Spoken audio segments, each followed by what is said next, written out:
She gave me a triumphant look. She looked as if she thought, I have an overwhelming advantage.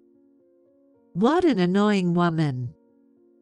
Give my regards to your husband. Try to get along for the rest of your lives. What an insensitive and rude woman. This was just too much. She was not right as a person. I wanted to criticize her arrogant attitude head-on, but I held back. I wanted to give her a more fitting punishment. A punishment that would make her suffer, cry, and beg for forgiveness. I'm getting a divorce from my husband. He wants that too. Apparently, it's no fun for her that I don't show my emotions. She glared at me with an unusually aggressive look. I glared right back at her. There's no reason to be afraid of this woman. I'll knock her down to hell with all my might right now. I played my first card. My name is Kate, and I'm 41 years old. I work in sales administration at a certain trading company. I met my husband, Thomas, through a mutual friend. At that time, I was 29. He was 30. I can't believe you got a boyfriend. I remember my dad being surprised. My mom and dad thought I was too shy for marriage. To be honest, I was surprised myself. I thought I'd always be single. His forwardness was a godsend for a shy person like me. I want 2 kids. A girl first, then a boy. Yay, me too. Let's work hard together from now on. We were very happy when we were newlyweds. I thought this happiness would last forever. But where did it all go wrong? Gradually, Thomas' attitude toward me grew colder. What caused him to change? Was it because we couldn't have children? We both had fertility tests and found no issues. We tried to time it right, watched our diet, and did everything we could. Unfortunately, years passed and we still couldn't conceive. I wonder why. Even the clinic doctor was puzzled. I suggested trying artificial insemination to Thomas, but he said, Let's just leave it to nature. No need to force it. What's gotten into you? Don't you want kids anymore? I didn't say that. I just said I want to leave it to nature. Thinking back, his attitude towards me had already changed by then. He became extremely cold, and his words grew harsh. No matter how hard I tried to mend our relationship, he remained indifferent. No matter how much I tried, he never responded as cheerily as before. Hey, why don't we go on a trip next holiday? Remember, the resort hotel we stayed at a few years ago? No, I can't. I have plans for the next break. Didn't I tell you? I have a business trip to another state. Oh, really? I didn't hear that, sorry. He wouldn't even consider a trip or a meal out. It feels like he's lost interest in me a long time ago, was the impression I got. Soon, he started using only words like shower and dinner in front of me. It was like we were an old married couple. There was no conversation at all, and I became mostly silent too. Maybe something will change if we just had a child, I once thought, and took some action myself. For someone as reserved as me, initiating intimacy was a huge step. But the worst response came back. He snickered and mocked me even though he knew I was asking him to bed. Sorry, I'm tired from work. I don't have the energy to deal with this. Well, if that's the case, I won't force you. I can't forget the humiliation I felt when he refused. I was so scared and embarrassed to ask him to the bed since then. In cases where one spouse unilaterally refuses intimacy without any particular reason, divorce may be granted. I wanted to know why he was rejecting me and asked him directly. Hey, don't you want kids anymore? Have you given up? What are you talking about all of a sudden? I haven't thought that. Then why are you so cold to me? Don't you see it's contradictory? Hey, cut it out. You're being desperate and it's annoying. He clicked his tongue and turned his back on me. Eventually, he stopped interacting with me altogether. When he was home, he'd just look at his smartphone or watch TV, never trying to talk. He wouldn't even make eye contact with me. Even words like shower and dinner stopped coming. When I called out, he ignored me, so I gradually stopped speaking to him too. My sighs became more frequent, and my loneliness just kept growing. What's the reason? I wondered, but I couldn't figure it out. He was having an affair. I found out about it around the 8th fall of our marriage. How did I know? Because I happened to see his smartphone. Usually, he took it with him even to the shower, but that day, he accidentally left it in the living room. There was an incoming call on it. The caller's name was Rachel. As far as I knew, there was no one by that name among his relatives or friends. Maybe someone from work, but it seemed too casual for such an important contact. Curious, I asked him straight after he got out of his shower. There was a call from someone named Rachel. Who is that? It's nobody. It's not nobody if you've saved the number, right? It's none of your business. Don't make a fuss. I'm tired. I fought. There it is again, I muttered to myself. He thinks if he says he's tired, I'll back down. It seemed he felt uncomfortable being pressed about this Rachel. That must mean she's his affair partner. It was as good as admitting it. I was incredibly upset, and I couldn't sleep well that night. A few days later, something incredibly painful happened. My dad, who lives back home, died in a car accident, a relative informed me. I had lost my mom to illness when I was in high school. Since then, it had been just my dad and me. Losing my precious dad deepened my grief. Yet my husband said, I'm sorry, but I can't make it to his funeral. I have a business trip scheduled. What? Just call your office and have someone cover for you. It's too late for a replacement. It's impossible at this point. So, I can't go? In the end, he really didn't come to the funeral. Even though it was his father-in-law who had passed. He clearly didn't care about my family, let alone me. It was painfully obvious, and it hurt so much. I must do something drastic to win back my husband's heart. That feeling drove me to a bold move. I then hired a private detective. I didn't care about the cost. I asked for a background check, and after about 2 months, I got the results. Using the information I obtained, I called his affair partner to meet. The place was a nice cafe on the first floor of a hotel. The woman who appeared was a striking beauty with an assertive air. "Nice to meet you. You must be Rachel."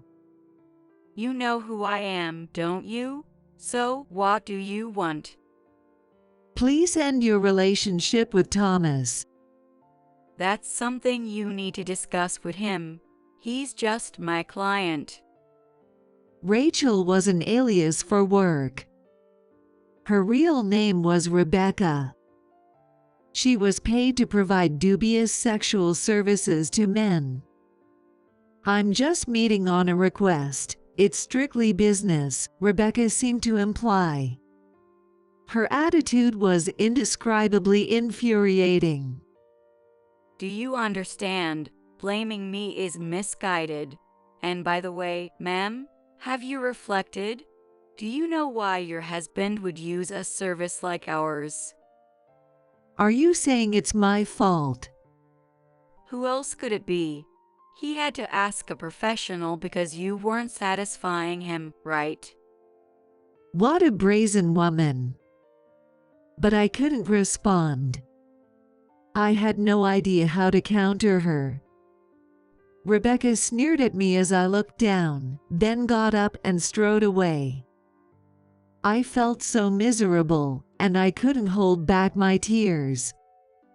I think my husband must have heard about our meeting from Rebecca. His actions became even bolder and more frequent than before.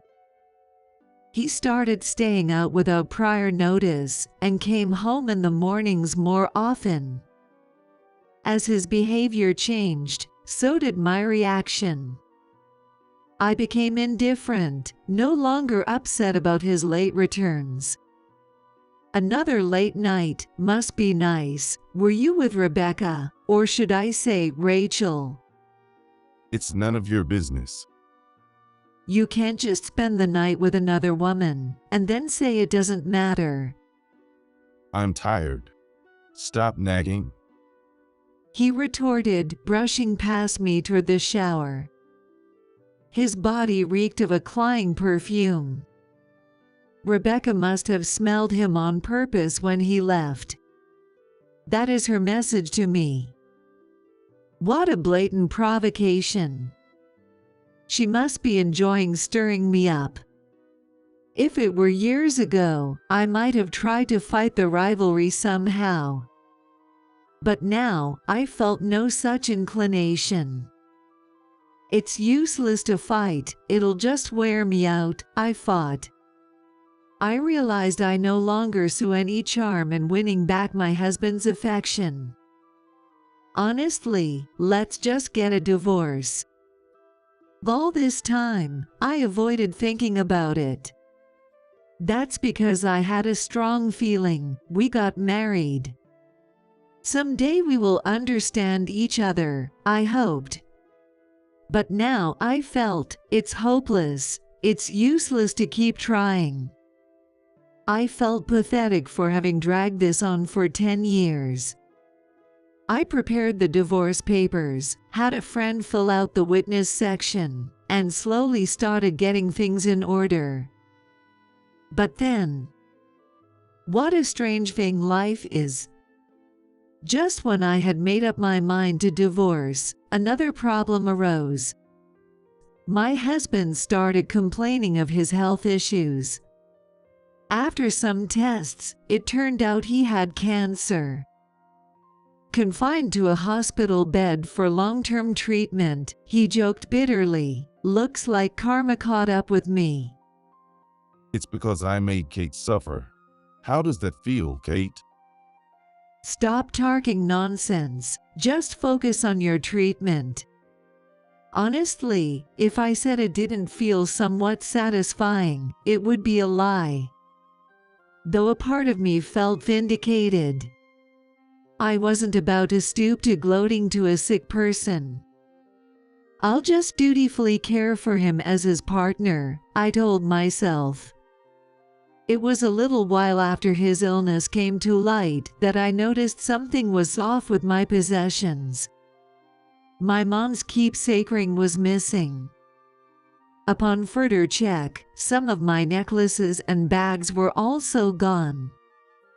I brought it up while bringing him clothes to the hospital, asking him, "Have you seen them or taken them by any chance?" I don't know anything about it. I've never touched your things without your permission. When was the last time you communicated with Rebecca? You think Rebecca took them? No way. I haven't heard from her in about half a year. He said it was unlikely, but I couldn't think of anyone else. It seemed he really didn't know. So, I'd have to check with her myself. And just in case, I had taken all possible precautions. It's a hassle because it takes time, but I resolved to check when I got home. Depending on what I found, I might have to consult the police or a lawyer. A month later, Thomas was scheduled for surgery. The doctor turned pale when he saw his body, I heard from a nurse. I was surprised when the nurse told me about it. I hadn't seen my husband undressed for a long time, so I didn't notice it at all. I never thought his body would end up like this. I heard the detailed story from the nurse and took notes. I called Rebecca the next day. The place was a different cafe from last time. It was bigger and more crowded.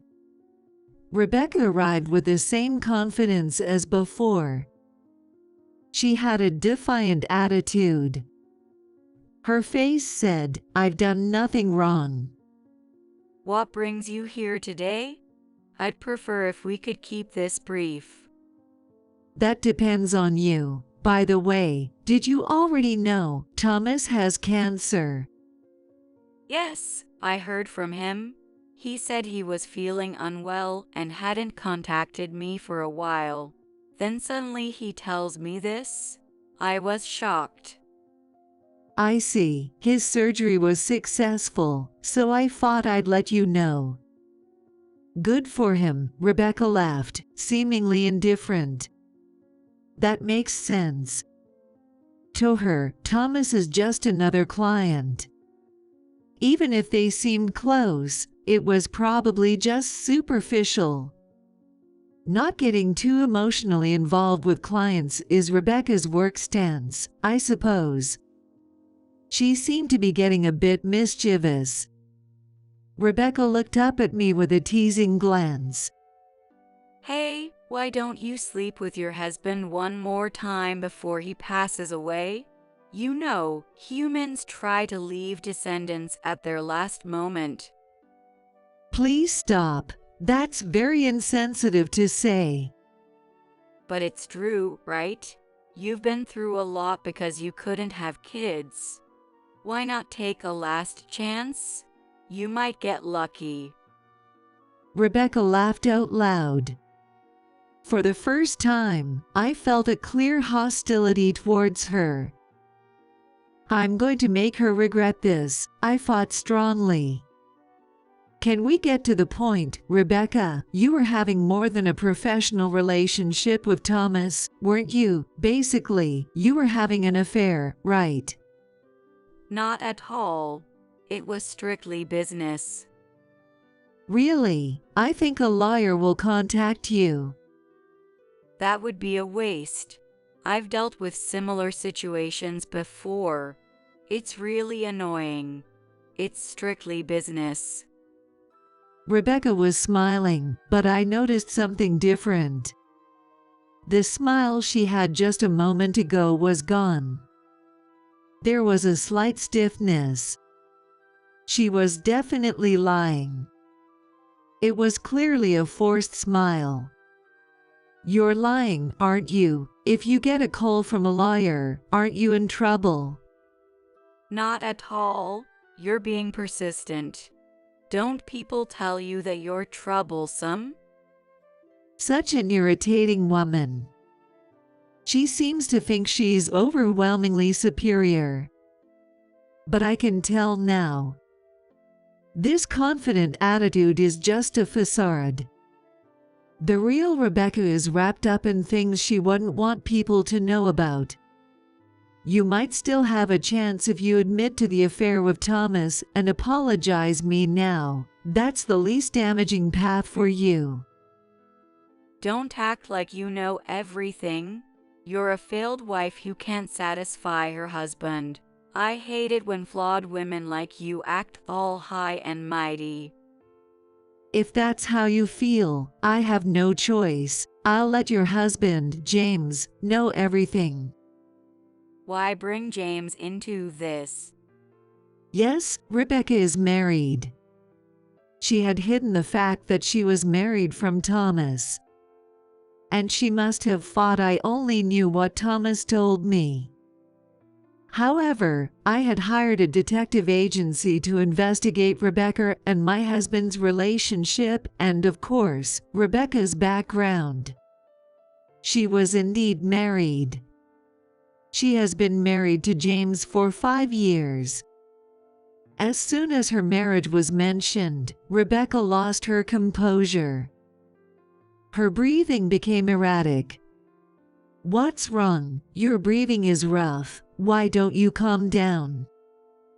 That's problem. A lawyer would be problematic. My husband doesn't know anything about my job. Please don't tell him. He's not involved. It's a problem between you, me, and Thomas, right? Are you serious? Do you think I'm just going to say okay? Don't underestimate me. I'm not that naive. Our roles had reversed. Sweating, Rebecca was clearly shaken. She had no idea how much I knew. She probably never thought I would fight back this much. She must have underestimated me as a clumsy and quiet woman. To be honest, I'm quite surprised myself. I've never known myself to be this assertive in public before. It must be because my anger is so intense. Rebecca herself gave me the chance to change. After all, she did something she absolutely shouldn't have. I leaned forward and glared at Rebecca. "I'm very angry with you. Not only did you have an affair with Thomas, but you've also committed a crime. You know what I'm talking about, right?" What? I don't understand. "Don't play dumb. You stole my mom's keepsake ring, didn't you?" The other customers at nearby tables began to glance over at us. Rebecca slumped, looking down and curling up as if shrinking. Her posture was as good as a confession. I did not ease up on her. "You entered my room without my permission and stole my bags and necklaces, right?" That's not true. Those were. Thomas said it was okay to borrow. All lies. I checked with Thomas, and he had no idea that my mom's ring was missing. Why don't you just give up and be honest? I pointed my smartphone screen at her. Rebecca turned pale immediately. No wonder. The screen showed her rummaging through my room. Her posture was pathetic, resembling that of a petty thief. Ever since I suspected Thomas' actions, I've installed cameras and voice recorders all over our home. I've gathered quite some interesting evidence. No, really, cameras. Where did you put them? All over the house, including our bedroom. Unfortunately for you, they also captured you and Thomas doing something in our bedroom.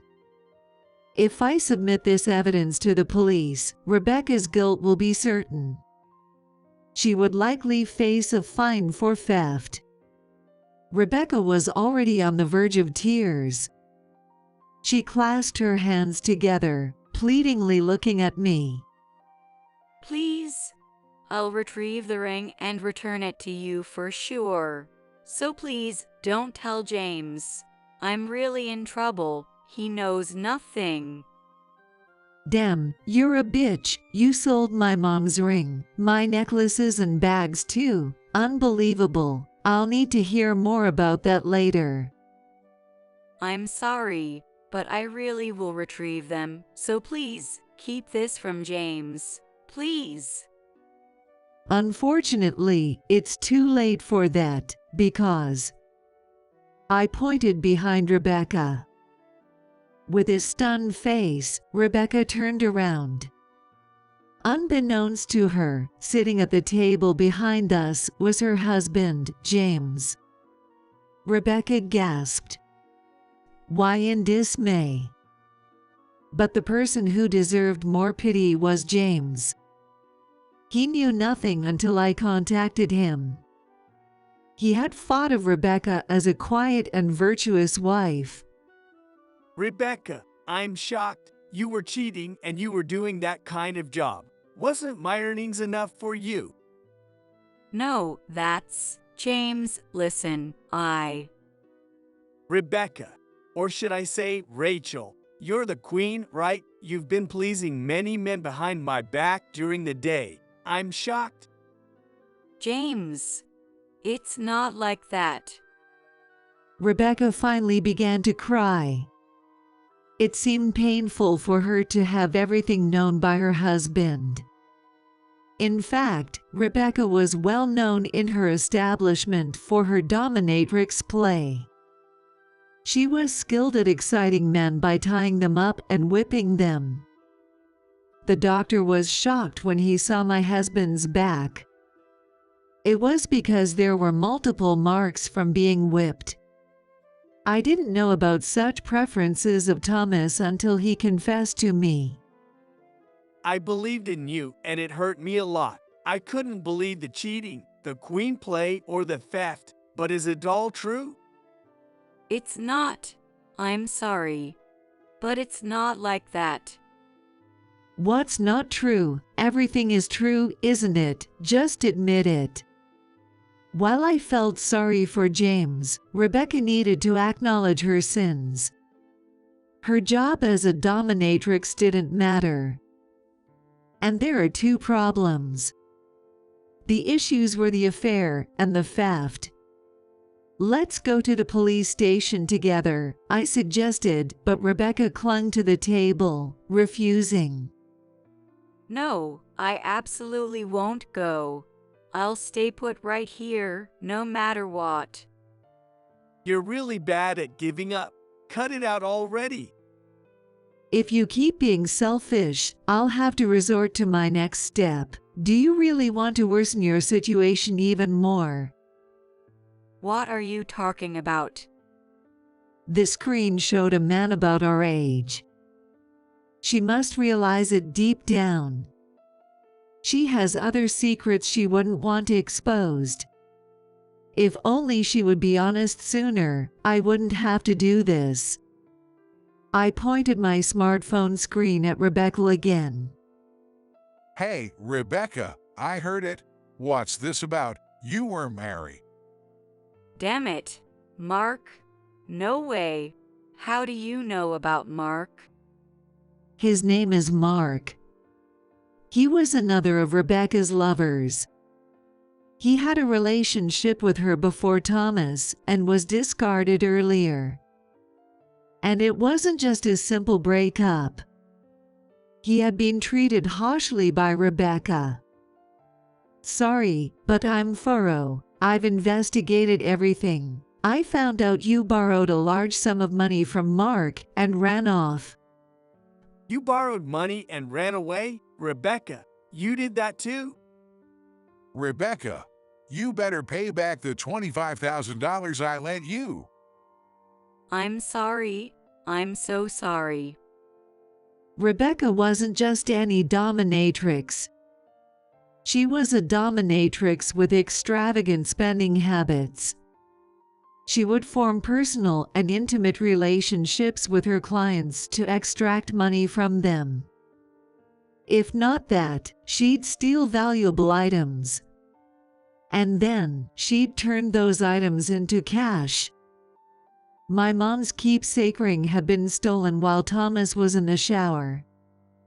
I figured it out by cross-referencing footage from different cameras at the same time. There's no mistake.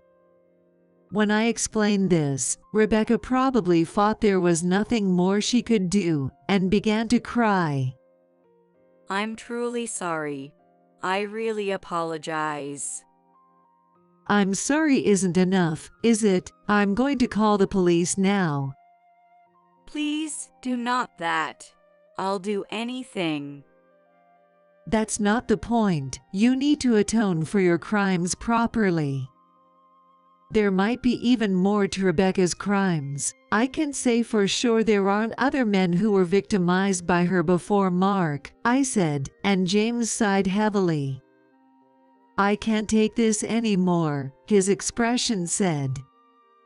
Let's get a divorce, Rebecca. I can't do this with you anymore.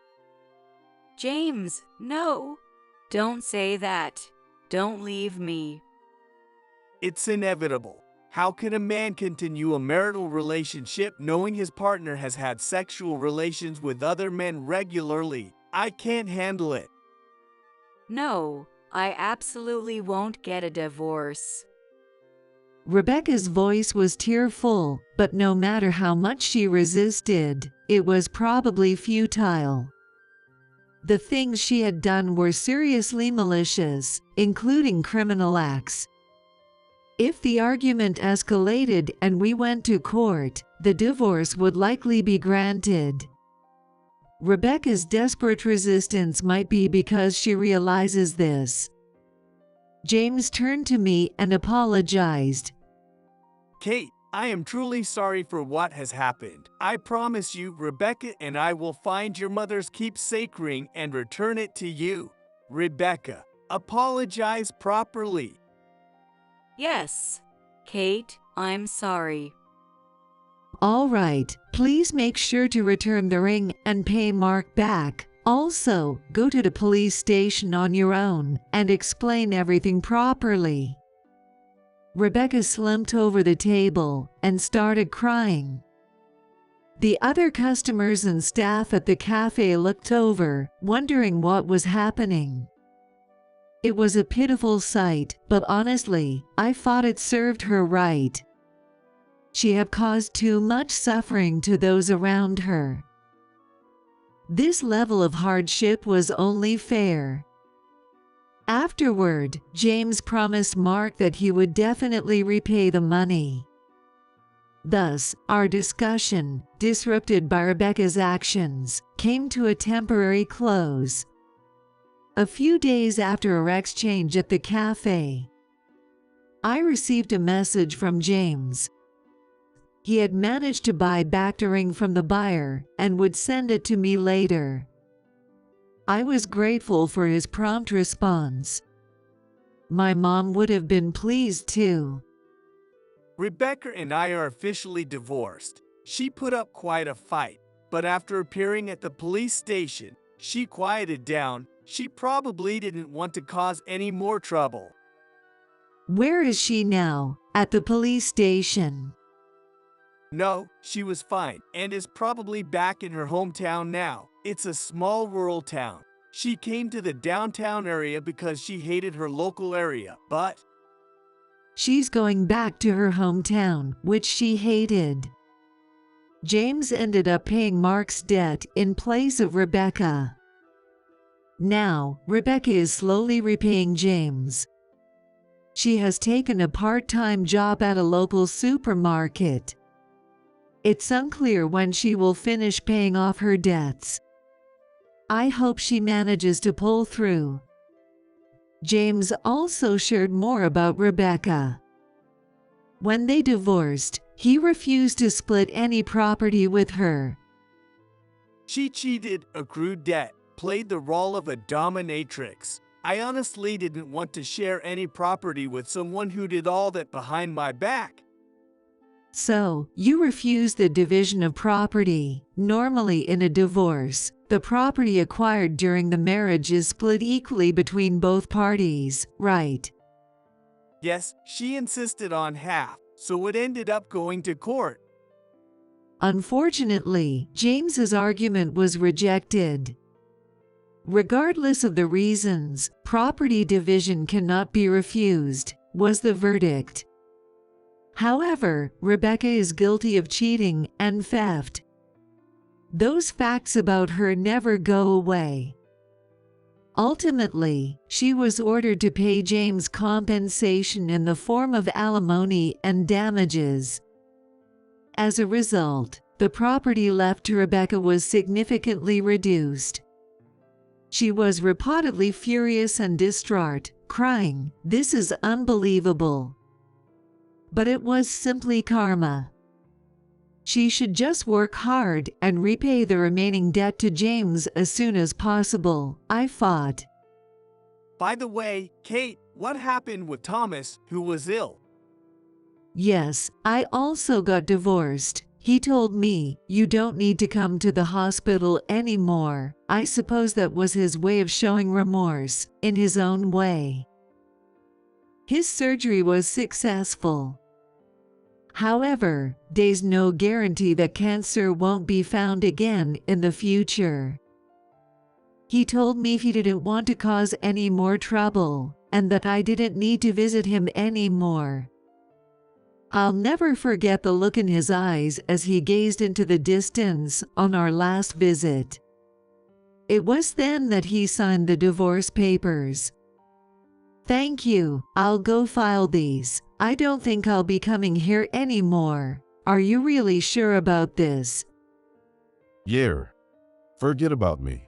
I'm sorry, Kate. "Then, goodbye." That was the last time I saw my ex-husband. In a way, his severe illness is already a form of punishment. I have no intention of blaming him any further. But I will never see him again. The actions of one woman, driven by greed, brought misery to many people.